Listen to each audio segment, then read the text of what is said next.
നമസ്കാരം, ഇൻസൈഡിലേക്ക് സ്വാഗതം. വളരെ നിർണായകമായ നിമിഷങ്ങളാണെന്നുള്ള വിവരം നേരത്തെ തന്നെ നമുക്ക് ലഭിച്ചതാണ്. കാരണം ഷിരൂരിൽ നിന്നുള്ള കോഴിക്കോട് സ്വദേശി അർജുന് വേണ്ടിയുള്ള തിരച്ചിലാണ് അവസാന ഘട്ടത്തിലേക്ക് കടക്കുന്നത്. ലോറിയുടെ ഏകദേശ ഗതി മനസ്സിലാക്കാൻ കഴിഞ്ഞിട്ടുണ്ട്. സ്ഥാനം കൃത്യമായി അളന്നിരിക്കുന്നു. രക്ഷാദൗത്യത്തിന് വേണ്ടി എല്ലാവിധ സജ്ജീകരണങ്ങളും ഒരുക്കി സൈന്യവും കാത്തു നിൽക്കുകയാണ്. പക്ഷേ ഇപ്പോൾ വലിയൊരു തടസ്സമാണ് മുന്നിൽ അഭിമുഖീകരിക്കേണ്ടി വരുന്നത്. കാരണം ഗംഗാവാലി പുഴയിലെ ശക്തമായ അടിയൊഴുക്ക് തന്നെയാണ് ഇതിനുള്ള കാരണം. ഡൈവർമാർക്ക് ബോട്ടുകൾ ട്രക്ക് കിടക്കുന്ന സ്ഥലത്ത് നിർത്തി അവിടം നിലനിർത്തി പരിശോധന നടത്താൻ കഴിയാത്ത വിധത്തിൽ ശക്തമായ ഒഴുക്ക് തന്നെയാണ് നദിയിലൂടെ ഉണ്ടാകുന്നത്. ഒപ്പം ഡൈവർമാർ ആഴത്തട്ടിലേക്ക് കടക്കുമ്പോൾ അടിയൊഴുക്കും വളരെ ശക്തമായി തന്നെ അനുഭവപ്പെടുന്നുണ്ട്. അതുമൂലം അവർക്കും അവിടെ നിലയ്ക്കാൻ സാധിക്കുന്നില്ല എന്ന് വേണം മനസ്സിലാക്കാൻ. അടുത്ത 2 മണിക്കൂറുകളാണ് ഏറ്റവും പ്രധാനപ്പെട്ടത്. ലോറിയുടെ ക്യാബിനിൽ അർജുൻ ഉണ്ടോ എന്നുള്ളതാണ് ആദ്യം പരിശോധിക്കേണ്ടത്. അർജുൻ ഉണ്ടെങ്കിൽ ഏതു വിധേനയും അർജുനെ മുകളിലേക്ക് എത്തിക്കാനുള്ള ഒരു ശ്രമം നടത്തുക. ഇനിയിപ്പോൾ പുഴയുടെ അടിത്തട്ടിലേക്ക് ദൗത്യസംഘം കടക്കുമ്പോൾ അർജുനെക്കുറിച്ചുള്ള വിശദാംശങ്ങൾ ലഭിച്ചില്ലെങ്കിൽ എന്ത് ചെയ്യുമെന്നുള്ള ആശങ്കയും ഇതോടൊപ്പം തന്നെ അധികൃതരുടെ മനസ്സിലുണ്ട്. ഐബോർഡ് പരിശോധനയിൽ നദിക്കടിയിൽ ലോഹ സാന്നിധ്യമുണ്ടെന്ന് ഉറപ്പിക്കുന്ന കൃത്യമായ സിഗ്നലുകൾ അവർക്ക് കിട്ടിയിട്ടുമുണ്ട്. ഇക്കാര്യം ദൗത്യ സംഘം തന്നെ സ്ഥിരീകരിച്ചു കഴിഞ്ഞു. ട്രക്കിന്റെ ക്യാബിൻ ഏത് ഭാഗത്താണ് എന്നുള്ളത് കണ്ടെത്താനുള്ള ശ്രമമാണ് നടക്കുന്നത്. ട്രക്ക് തലകീഴായി കിടക്കുന്നു എന്ന രീതിയിലുള്ള സൂചനകൾ നേരത്തെ തന്നെ ലഭിച്ചിരുന്നു. അങ്ങനെയെങ്കിൽ വളരെ ദുർഘടം പിടിച്ച ഒരു ദൗത്യത്തിലേക്ക് തന്നെയാണ് നമ്മുടെ സേന കടക്കുന്നത്. ട്രക്ക് കണ്ടെത്താൻ പുഴയുടെ അടിത്തട്ടിലേക്ക് ഇറങ്ങിയുള്ള പരിശോധന നടത്താനാണ് നാവികസേന ശ്രമിക്കുന്നത്. അടിയൊഴുക്ക് ശക്തമായതുകൊണ്ട് തന്നെ വളരെ ശ്രദ്ധയോടുകൂടി തന്നെയാണ് ഇതും നോക്കിക്കാണുന്നത്.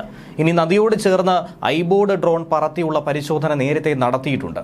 പുഴയ്ക്കടിയിൽ ട്രക്കിന്റെ കിടപ്പും സ്ഥാനവുമൊക്കെ ഈ ഐബോർഡ് പരിശോധനയിലൂടെ നിരീക്ഷണത്തിലൂടെ വ്യക്തമായിട്ടുണ്ട്. എന്നാൽ മനുഷ്യ സാന്നിധ്യം കണ്ടെത്താൻ ഈ ഡ്രോണിന് സാധിക്കില്ല എന്നുള്ളതാണ് വലിയ വെല്ലുവിളി.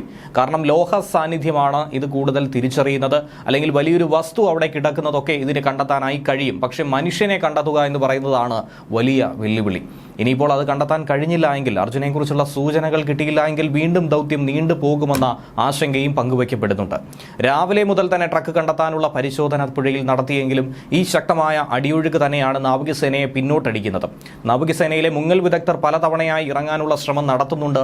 അപ്പോഴൊക്കെ തന്നെ വെല്ലുവിളി ആയതും ഇതുതന്നെയാണ്. സ്റ്റീൽ ഹുക്ക് താഴേക്കിട്ട് ലോറിയിൽ ഒരു കൊളുത്തുണ്ടാക്കി പുറത്തേക്ക് ഉയർത്തിയെടുക്കാൻ കഴിയുമെന്ന പ്രതീക്ഷയാണ്, പ്ലാനാണ് നിലവിലുള്ളത്. പക്ഷേ അതിനുപോലും കഴിയാത്ത തരത്തിലുള്ള അടിയൊഴുക്ക് രാവിലെ മുതൽ അഭിമുഖീകരിക്കേണ്ടി വന്നിട്ടുണ്ട്. അതാണ് ഇത്രയധികം വൈകിപ്പോയത്. 3 മണിക്കൂർ നേരത്തോളം ഒന്നും ചെയ്യാൻ കഴിയാത്ത ഒരവസ്ഥയിലേക്ക് തന്നെ കടന്നിരുന്നു. നദിയുടെ അടിത്തട്ടിലേക്ക് സ്റ്റീൽ ഹുക്കുകൾ എത്തിക്കാൻ പോലും കഴിയാത്ത രീതിയിൽ ശക്തമായ അടിയൊഴുക്ക്.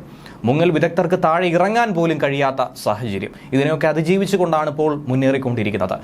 റിട്ടയർഡ് മേജർ ഇന്ദ്രപാലന്റെ നേതൃത്വത്തിലുള്ള സംഘമാണ് ട്രക്കിനരികിലേക്ക് എത്തിച്ചേർന്നിരിക്കുന്നത്.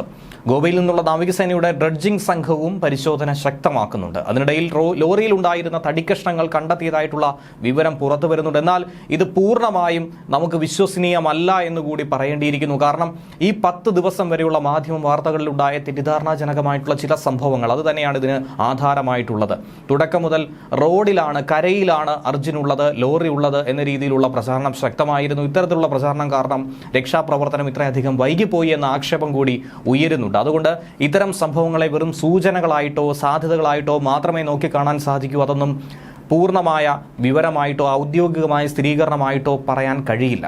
കരയിൽ നിന്നും ഏകദേശം 8 മുതൽ 12 കിലോമീറ്റർ അകലെയായിട്ടാണ് ഒരു തടി ഇത്തരത്തിൽ കണ്ടെത്തിയിരിക്കുന്നത്. 4 തടികളാണ് കണ്ടെത്തിയത്.